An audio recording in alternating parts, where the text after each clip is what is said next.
Fala galera, como é que vocês estão? Eu espero que muito bem. Sejam bem-vindos ao meu canal. Eu sou o Rabugento e hoje eu vou falar sobre um dos melhores desenhos que eu já vi e que também marcou a infância de muita gente aí. Essa é a minha review de Teen Titans. Teen Titans Go! 1, 2, 3, 4, go! Teen Titans! Os Jovens Titãs, como é conhecido aqui no Brasil, é um desenho de ação e aventura produzido pela Warner Bros. Animation em 2003 a 2006, com um total de 65 episódios.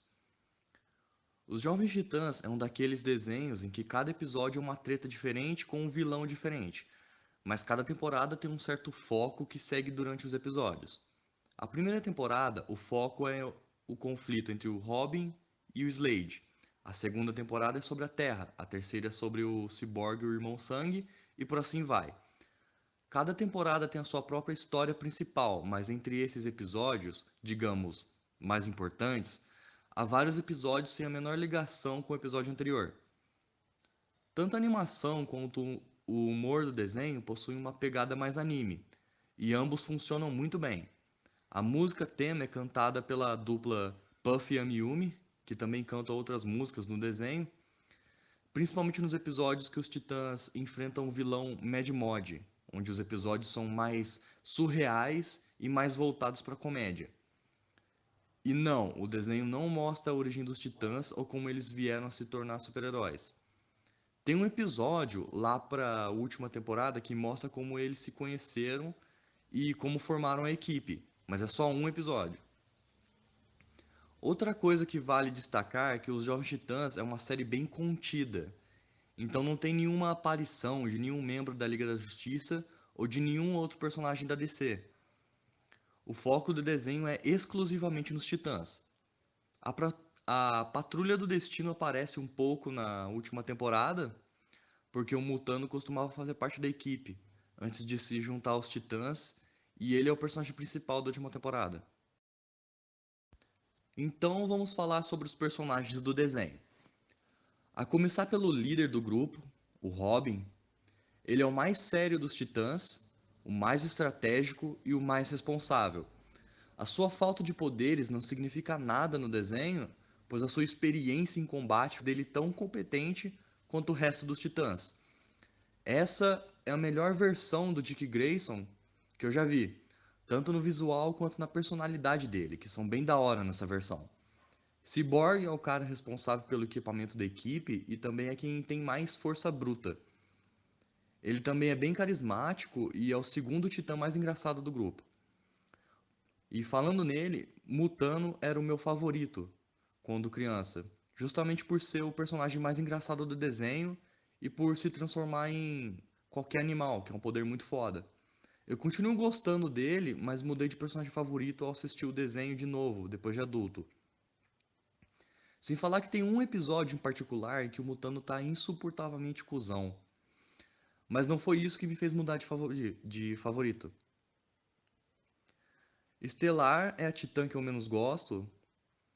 Não me entenda errado, eu não tenho nada contra ela. Só que entre os personagens principais, ela é a minha menos favorita. Ela é fofinha, desastrada, tímida e tal, mas sei lá, não é muito o meu tipo de personagem, entende? E por falar nisso, nós temos a Ravenna, a minha personagem favorita do desenho. Ela é séria, cínica e mantém um tom de voz sarcástico e sem emoção nenhuma na maioria dos episódios. Isso porque os seus poderes são movidos à emoção, então ela tem que se manter sob controle o tempo todo para não ferir ninguém. Além disso, a Ravenna possui um lado sombrio que ela mantém em segredo dos seus colegas de equipe. E é esse lado sombrio dela que causa a treta da quarta temporada. Os episódios sobre ela são os meus favoritos.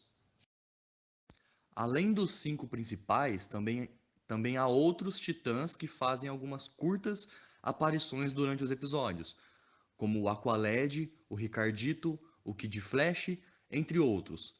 Vale ressaltar que eles aparecem muito pouco no desenho, o que é uma pena, porque seria bacana vê-los usando seus poderes e habilidades contra os vilões. Mas fazer o quê?